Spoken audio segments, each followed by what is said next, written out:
जी बिल्कुल, हमारे जो सभी अधिकारी हैं जिनकी ड्यूटी लगी हुई है वो सभी राउंड्स पे हैं। हमने सब चेकिंग चल रही है कि जो कैसे जो है स्टूडेंट्स के लिए एक एक्सपीरियंस जो है वो ठीक एक्सपीरियंस हो। साथ ही साथ जो सुरक्षा व्यवस्था है उस पे विशेष नज़र रखी जा रही है। जैसे आप देख सकते हैं अभी काफ़ी स्टूडेंट्स अंदर जा चुके हैं। जो फ्रिस्किंग थी वो प्रॉपर्ली चल रही है, 2 लेयर्ड फ्रिस्किंग सिस्टम से चल रही है। हैंड हेल्ड मेटल डिटेक्टर्स भी हैं। उसके बाद जो बायोमेट्रिक ऑथेंटिकेशन और फिंगरप्रिंट ऑथेंटिकेशन द्वारा किया जा रहा है टीम द्वारा, उसमें भी कोई समस्या नहीं आ रही है।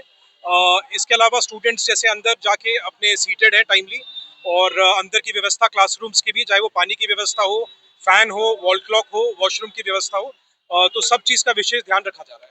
तो पिछली बार की परीक्षाओं में और इस बार की परीक्षाओं में कितनी बड़ी चुनौती प्रशासन के लिए और कितना बदलाव किया गया है? देखिए पिछले बार हमारे जिला फरीदाबाद की बात करूं तो हमारे 3 सेंटर्स बढ़ गए हैं। इस बार 19 सेंटर हैं और 6,460 अभ्यर्थी हैं। साथ में सुरक्षा के मामले में डिप्लॉयमेंट जो है और हेवी डिप्लॉयमेंट की गई है पुलिस द्वारा। वो मेल एंड फीमेल जो है डिप्लॉयमेंट भी है। साथ में पुलिस को 2 लेट फ्रिस्किंग सिस्टम में भी जोड़ा गया है। एक तो एनटीए के द्वारा जो फ्रिस्किंग टीम है जो आप देख सकते हैं मेरे पीछे, और साथ में पुलिस भी जो है इस पे कड़ी निगरानी रख रही है और फ्रिस्किंग कर रही है। इसके अलावा साइबर जो इंटरनेट की है उसकी भी मॉनिटरिंग चल रही है। तो इस तरह से जो पेपर्स ट्रांसपोर्ट है उसको भी कॉन्फिडेंशियल मैनर में ट्रांसपोर्ट सीएपीएफ द्वारा सहायता से, तो ऐसे चेंजेस भी आए हैं पिछले बार से, और सभी चीज़ों का विशेष ध्यान रखा। कोई हेल्प डेस्क भी बनाई गई है? जी बिल्कुल, कंट्रोल रूम भी एस्टैब्लिश किया गया है।